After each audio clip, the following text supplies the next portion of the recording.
Pro Fan Sports Entertainment. What's up, people? Listen, we get into this thing today. We are talking about, should the Cowboys give that money to Dak?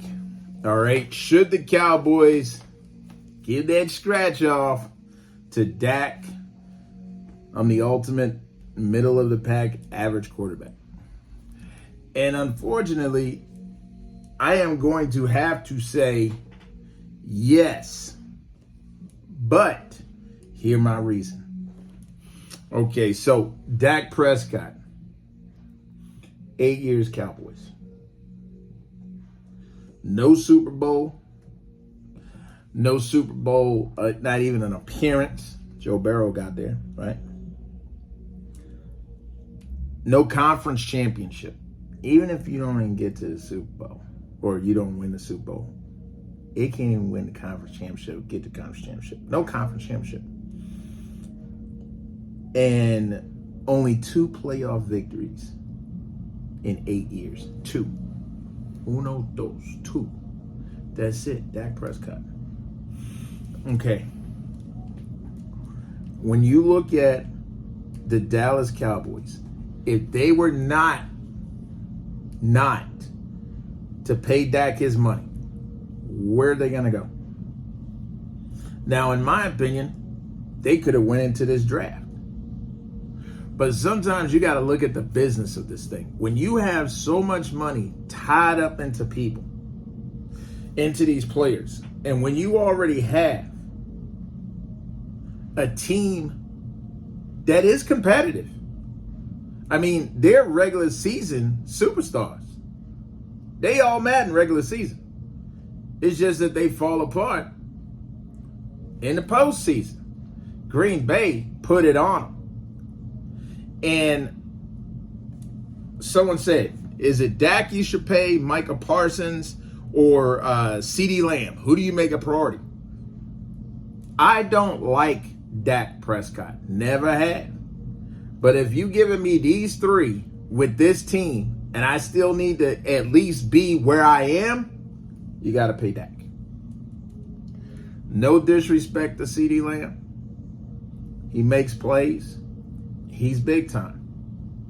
But other quarterbacks have shown you, look at his last Super Bowl, you don't have to have a superstar receiver to win. You can win with a bunch of regular dudes that just catch the ball at the right time. Okay, that's number 1. So CeeDee Lamb was put him to the side. Micah Parsons. In my opinion, Micah Parsons is a very good player.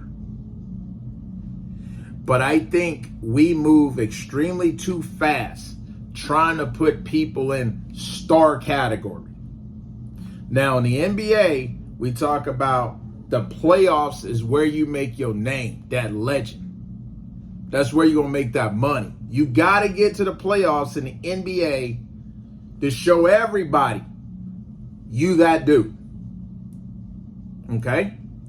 Now, I'll ask you this.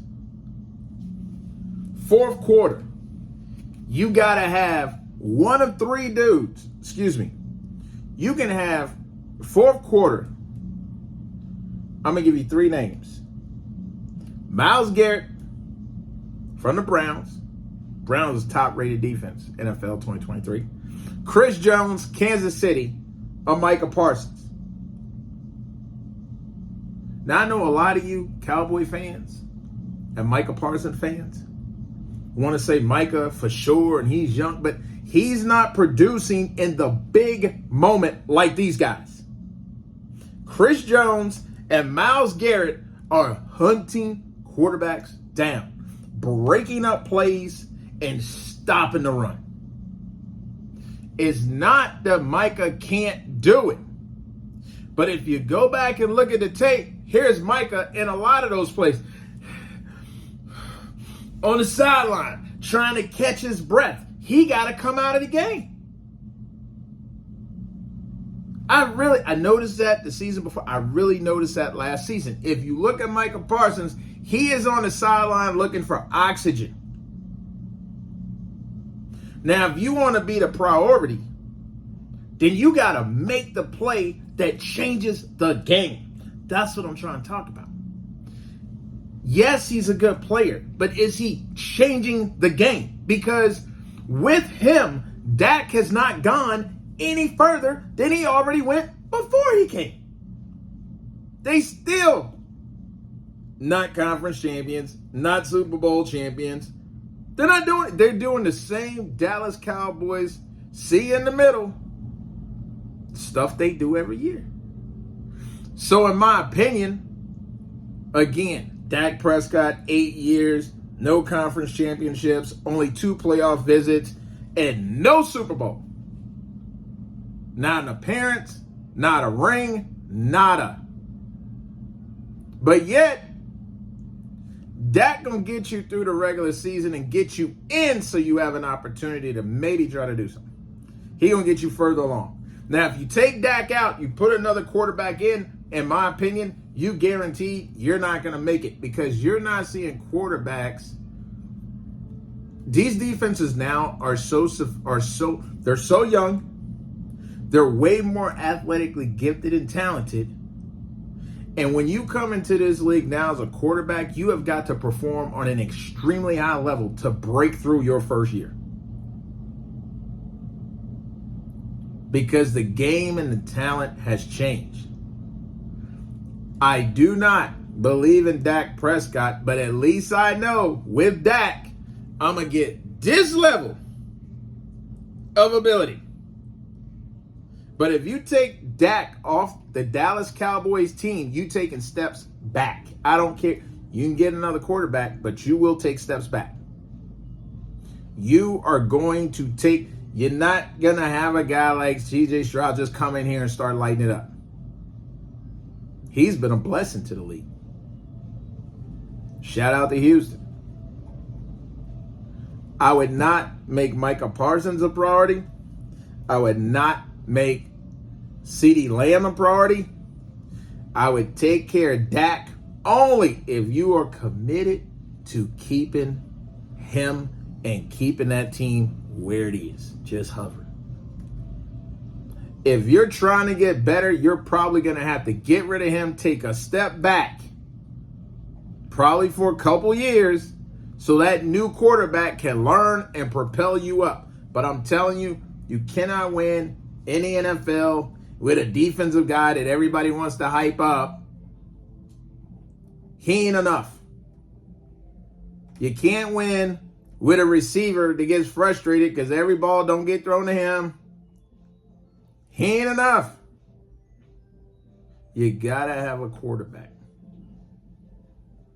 You have to have a quarterback to win in the NFL. They say defenses win championships. It's quarterbacks that get that team to the Super Bowl to be in a position to win championships. You gotta get a quarterback. You just gotta get a quarterback. So if I'm the Dallas Cowboys, I gotta make, unfortunately, Dak Prescott my priority. And then next in line, I would probably say Micah Parsons. But listen, he had 2023 season, he had 14 sacks, tied for 7th. I want to see him in the top 3 if he want to be that dude. I need to see him in the top 3. You hear what I'm saying? He was tied for 7th place. And I know that sounds crazy, but I'm telling you, we are in I'm not mad that Dak can get $60 million contract because that's what the market says. The market is not based off of Dak, the individual. It's based off of the collective group of where football is.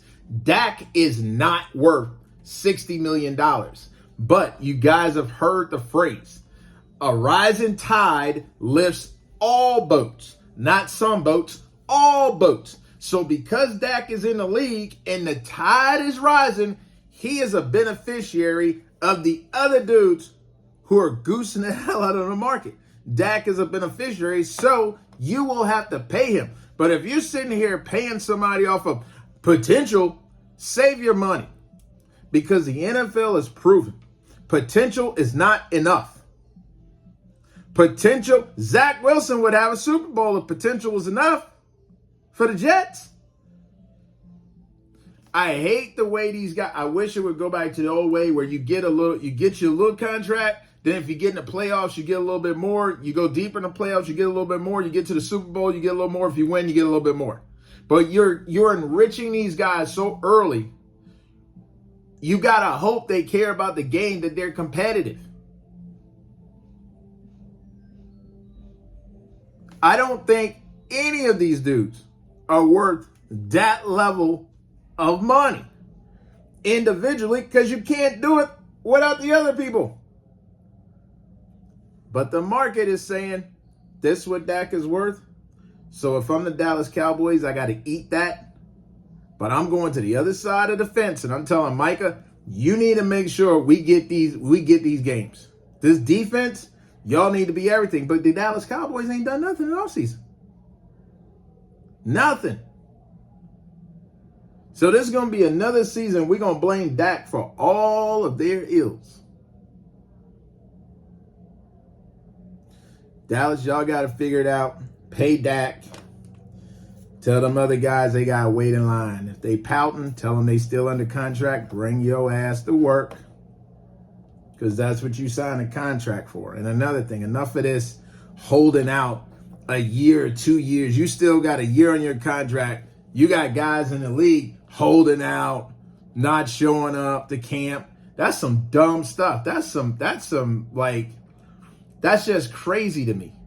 That's some entitled, baby, stupid, dumb stuff. If you sign a contract, you live to the letter of that contract. You don't hold out because you pouting because you want some more, because that's what the other guys did. Have some integrity. Put your ass in the game. Get to practice.